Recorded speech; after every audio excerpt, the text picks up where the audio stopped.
Hello there everybody and welcome to my review of the 75432 V-19 Torrent Starfighter, which retails for $65. It's overpriced but not bad compared to other Star Wars sets.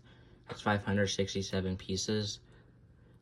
Am I the only one that just, whenever I see the word 67, just kind of has like a dramatic reaction? I can't be the only one here. It has 3 minifigures being Obi-Wan Kenobi, Clone Pilot, Sash Ventress, and you can see the ship in action. Flipping the box around, you can see the 3 minifigures in action, the play feature of turning the V-19 from landed position into the normal flying position. You can see it in its landed position, and you can see some false advertising with the Clone Trooper's visor. We will get into that in a little bit. Now, unfortunately, this set does have thumb tabs. Taking a look at the instructions, and first off, the points have already been scanned, so don't even try. And you can just see how devoid of all life it is, as are most modern instructions. And flipping around to the back, we can see some of the other overpriced sets that were released that wave, except for K2SO, which is underpriced. Taking a look at our first minifigure, being General Obi-Wan Kenobi, which is in his Clone Wars armor, which I've been wanting this figure ever since I first saw it. You know, back in old Lego Star Wars books, I just wanted some variation of this suit, and since it has been 13 years since the last one, yeah, so this is pretty exciting to finally get after so long. He has some really nice torso printing and leg printing. Part of me wishes he had dual molded legs, but that doesn't really matter too much to me.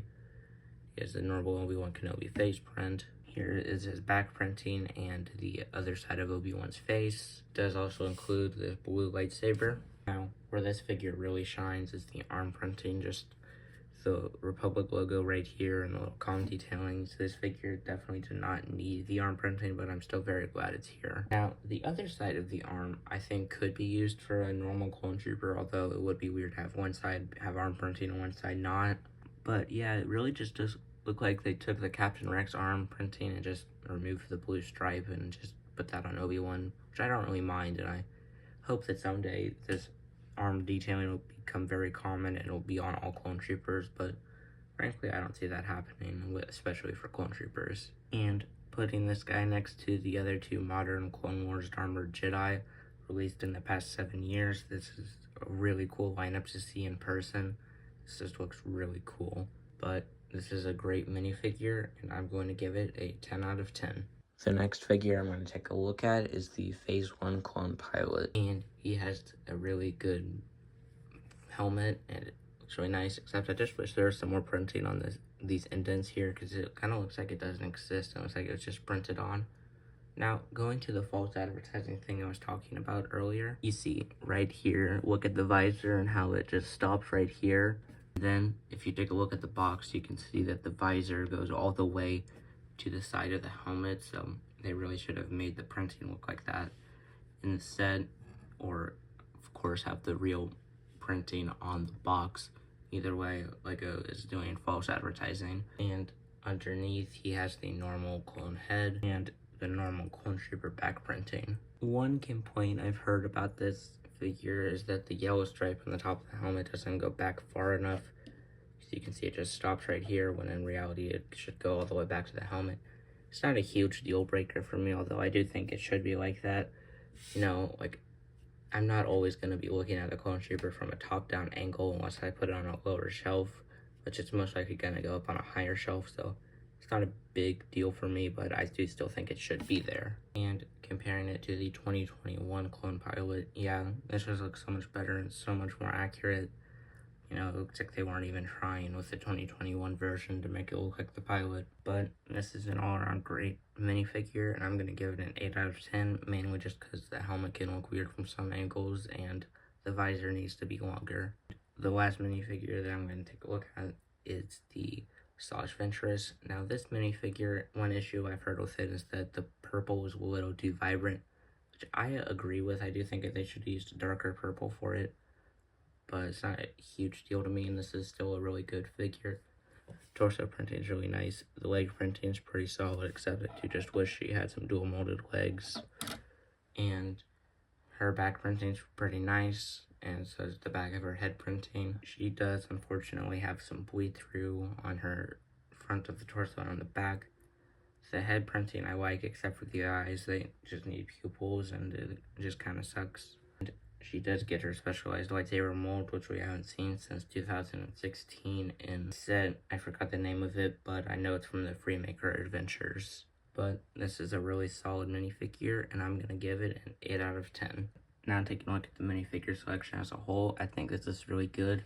Except that the price makes me wish it had a normal Phase 1 Clone Trooper and Battle Droid, since these things cost practically nothing to Lego. But this is still a really good minifigure selection, and I'm going to give it an 8 out of 10. Just wish it included, you know, one of those two things I listed before, or both preferably. So, now taking a look at the build, also ignore the sticker that was put on in the wrong direction. It's not terrible, but it still could be better. But anyways, getting into the actual build, this thing looks kinda chubby like this. Like, here's a better angle, and you can just see the way that it looks. It looks just kind of weird in its landed position. So I would say just display it in its normal flying position, but that's hard to do, but I will get into that later. So now just taking a look at it in its landed position, we can see the front engines. These look pretty nice. Not a huge fan of all of the black and dark gray on this thing, but still, it's not terrible. And then there's this engine, which this part can break off pretty easily right here, because it's not really connected by much of a Technic connection, so yeah, that thing can break off pretty easily. I think my biggest problem with this set is just the lack of inverted tiles, because that just makes the side look really ugly. And, you know, that definitely is not helpful. The whole landing position look, sure, it's not as bad as, say, the 2023 Ahsoka's T6J, whatever, and it's fine, I guess, but still, they should have put some, at least some inverted tiles, kind of like what they did on this back wing right here. Speaking of the back wing, it looks much better from this angle. You see some like little engine detailings and this red stripe that runs all the way down. Now I'm gonna take a look at like the cockpit area, and I'm almost just gonna put the wings down so it's easier to see. But these area looks pretty solid. Just have this little olive green thing right here, but that is accurate, and the yellow cockpit is also accurate. And this thing's pretty nice, and yeah, this is a nice little cockpit area. Then if you open up the cockpit windshield piece, you can find the actual cockpit, and you will find this piece. Sitting the figure down is very simple. You just take him and put him down.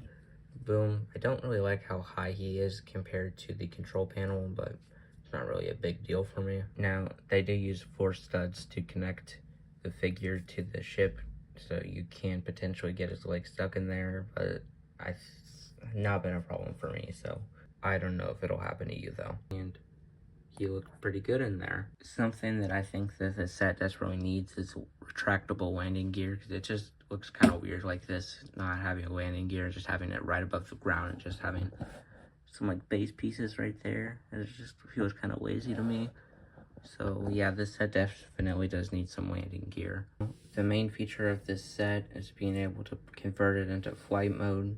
What you're going to do is lift it up, put these 2 wings down, and then just grab this wing and connect it like this, and boom, it's now in flight mode. The way they do the side wings is just some ball joints, like right here, you can see it. But the way they do the back one is pretty good. So right here you have this bar, and then right here you have some clips for it, and then at the bottom there's some more clips, and then this bar up here, and these studs. So yeah, it does look really good in its flight position, although it is hard to keep like this. I mean, if you want to do it, you can just do it like this, or you can do what I did and just build a stand for it. Now you do want to be careful when building a stand to make sure to not make it as rudimentary as this, because it's not that stable. So I would recommend putting some Technic in there and maybe some other pieces to support it. But yeah, this is what I would personally recommend doing. I just think it's much better to do that. Now taking a look at the wings, we can see some really nice like striping details here, and unfortunately it does have the white sticker disconnect that a lot of Lego sticker colors have. It does have these cannons, which are stud shooters. We all know how they work. You just boom. And that's probably gone forever. Never mind, I found it. But yeah, it's pretty simple to use, and those are the only 2 play features, are the stud shooters and converting it from landed position to flight mode. So yeah.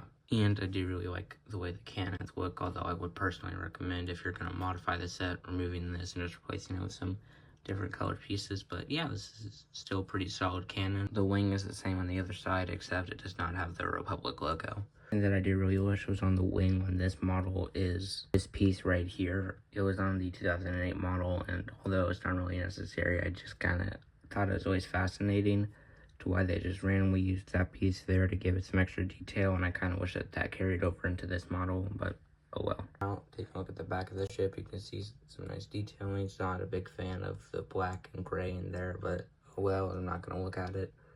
The set does have a surprising amount of olive green in it, though. And the underside of the ship isn't really much to talk about. It's Lego bricks. I have also found if you put it like this, it kind of looks like an Imperial shuttle.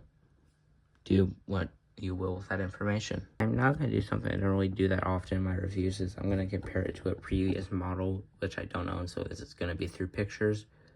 So yeah, just bear with me through this. So the 2008 model has this piston feature where if you grab the back wing, the other two wings will follow, as to where this new one does not. The minifigure selection is much better in this one. The price I'm not quite sure on, but I mean, I don't remember what it is for 2008, but I'm assuming that it's probably a better value, but I'm not 100% sure on that. Now, the obvious one here is size. Although I do think size does matter for Lego sets, it is definitely much bigger on the 2008 model, although the new version is more minifigure scale. Here you can see a character in the universe next to a V-19, and it is more in scale, although I do like having it be a bigger size. So I would say which one I think is better, but frankly I do not have an answer to that, because I think that the 2008 model is amazing, but I also really do like this version. It's now time for my final thoughts on this set, and I mean, I think it's a solid set. I do think it's overpriced for $65.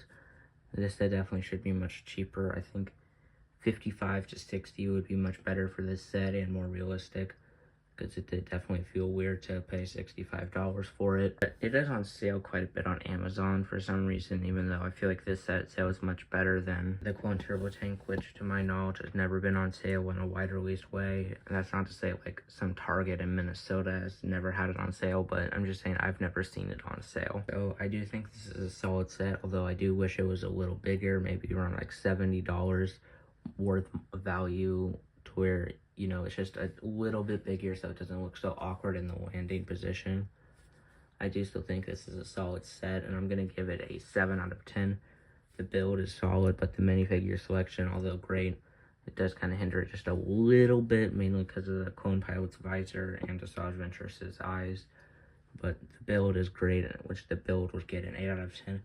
There's a lot of 8 out of 10s in this video, but still, this is a great set, and I would definitely recommend it, especially for the Christmas season coming up. But be sure to tell me your thoughts on this set in the comment section below. And if you enjoyed this video, consider leaving a like. If you didn't enjoy, leave a dislike. And if you're new around here, please consider subscribing, because if I get to 5,000 subscribers by the end of the year, I'll do a toothpaste reveal, although I heavily doubt that'll happen.